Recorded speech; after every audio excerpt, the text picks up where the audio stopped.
Hey everybody, so frustrating story coming out of St. Louis and the National Personal Records Center. Ancestry.com has a contract with the federal government where they scan and digitize all of World War II era draft records for the National Archives.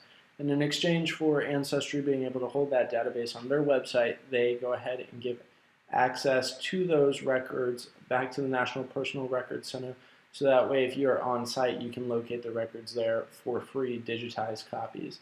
So in a newspaper story that broke in the St. Louis newspaper, which I'll include a link to the article down below, a Ancestry.com employee who was behind in his productivity of scanning these records and was caught attempting to dispose of the records in, they said, in a trash can. He had tried to hide some of them in latex gloves, and then others dispersed throughout his desk drawer.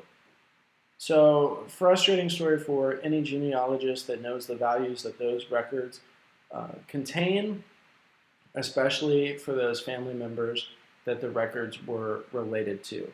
So, the National Archives had suspended operation of all 5 ancestry scanning operations. They've since reinstated 2 of them, and then the St. Louis one is still pending a further investigation. No fault of Ancestry.com's.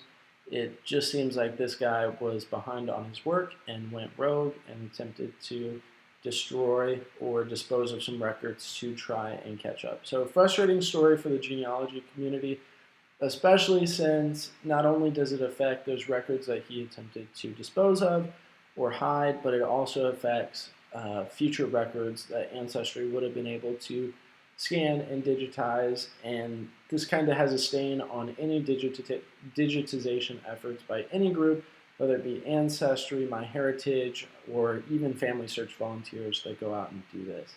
In the article, it also said this wasn't the first time that records had tried to been disposed of. Apparently, when they switched facilities several years ago, a couple of staff members attempted to get rid of some records, and they were later recovered in the woods. And those people have since resigned or faced charges. So let me know what you guys think. I think it's overall just frustrating that access to records is now hindered.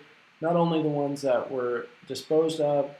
Good news is they think that everything was recovered, but also for further scanning operations. So let me know what you guys think in the comments down below, and I'll see you in the next video.